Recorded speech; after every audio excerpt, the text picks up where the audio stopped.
Hello everyone, my name is Sueli Ruiz Gomez-Ferreira, and today I would like to talk to you about steampunk. Steampunk? What is steampunk? Steampunk is present in almost any media that you can think of. In fashion, you can find it in items such as a top hat, goggles, and corsets. In films, I would like to recommend to watch The City of Lost Children, for example. In games like Machinarium, Siberia, or Professor Layton, there are many steampunk influences. And of course, you have some music and novels as well that contain steampunk elements.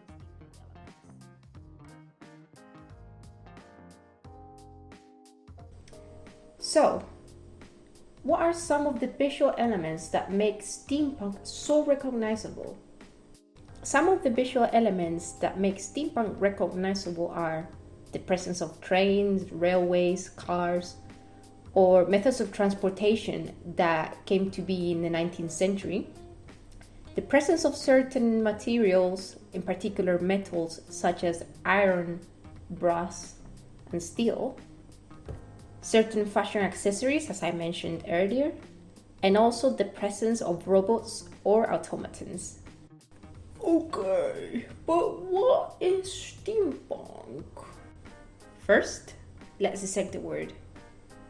Steam stands in relation to the power source behind most Victorian inventions. And then we have the word punk, which means that it stands in opposition to authority. Combined, we get the word steampunk, an anachronistic term that takes issues that bother us today and places them in a Victorian context, allowing us to imagine how they would have dealt with our problems. Like this, we establish a link between past and present. Steampunk finds its roots in 19th century Britain, an era of huge technological advancements that happened in an extremely short amount of time. Because of the influence of this time period, steampunk is most likely found depicting caricatures of names, places, and events that were famous back then. Amongst the events that happened in this century, the Great Exhibition, or the Crystal Palace Exhibition, is widely believed to be steampunk's birthplace. This emblematic event was attended by numerous great minds that will later on write about the wonders and inventions that they saw that day, and will eventually give birth to steampunk. Such minds include Charles Dickens, Charles Darwin, and Jules Verne. The Great Exhibition will become a great event that shook the years to come, not only due to the magnitude of the event, but also due to the presence of the industrial technology found there. Now that we know a little bit more about steampunk origins, let's see what makes it tick. Steampunk explores problems and ideas rooted in the past that still affect us in the present and may present themselves in the future. Navigating through steampunk stories means exploring neo-Victorian conventions and ideas. However, these neo-Victorian conventions are just to fit the rules of a contemporary society. This means that classism, racism, and other beliefs that were widely accepted then are frowned upon in steampunk media. Having said that, steampunk still has many problems to be discussed.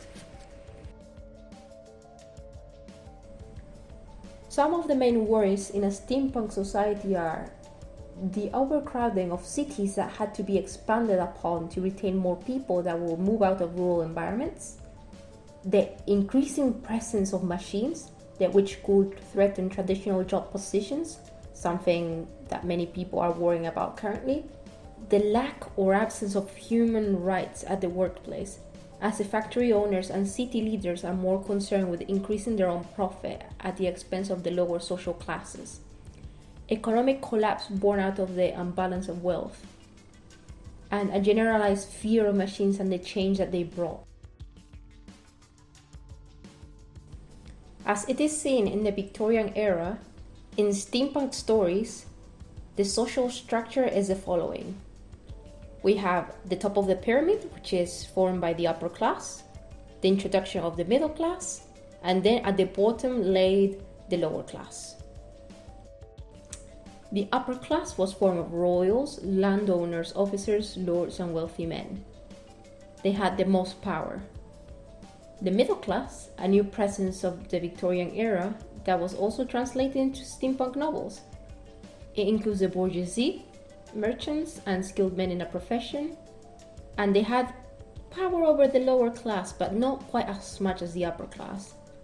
And then we have the lower class, which is made of unskilled laborers, servants, and others.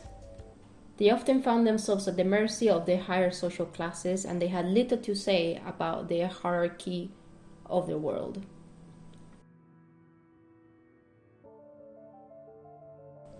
The lower class was often at conflict with the middle and upper classes, for it was the one that did most of the work at factories, and it was very labor intensive. The lower class was often at conflict with the middle and upper classes, for it was the one that did most of the work at factories, and it was very labor intensive. Steampunk stories often narrate how a hero figure encounters the injustice of the social pyramid of the world, and they fight for equality. The upper classes are usually taking the antagonistic side of the story, and their abuse of machines often results in the lower classes gaining a fear of them. What I mean by this is that the upper classes will rule over the lower classes with an iron grip by using machines. But then, once the lower classes learn how to use these machines, they could revolt against them and change the status quo. Busy cities that are messily put together to keep industrialization at its peak are often the norm in these stories. The presence of brass, steel, iron, and steam exists alongside the devices used to power up these cities. The buildings that are found in the center of these cities will belong to the upper and middle classes, and there's always a really sharp and clear contrast between the buildings in the center and those in the outskirts. To illustrate some of the most common tropes in steampunk, I am going to analyze two examples that share the same name but have different directors. The first one is Metropolis, made in 1927 and directed by Fritz Lang. And the second one is Metropolis, made in 2001 by Hayashi Shigeyuki. Both films examine the nature of the relationship between different classes and how the presence of machines and robots influences the relationship. First will be 1927's Metropolis by Fritz Lang. The main characters are Frederick and his father, the owner of the city of Metropolis, and Frederick's love interest Maria and fake Maria, a robot. This film introduces the struggle between social classes and the way it eventually collapses and is reborn anew. On one hand, we have the leaders of the city, preoccupied with earning profit and maintaining the city's social structure in a way that benefits them. On the other hand, the working class struggles to survive and live in discontentment and wait for the chance to improve their conditions. Once the character of the fake Maria convinces them to rise against the owners, the lower class revolts and brings chaos upon the city. At the end of the film, Frederick unifies the gap between both social classes and finishes their conflict on the promise of a better, more humane future for all. But then we have 2001's Metropolis by Hayashi Shigeyuki. The main characters are Kenichi and Tima.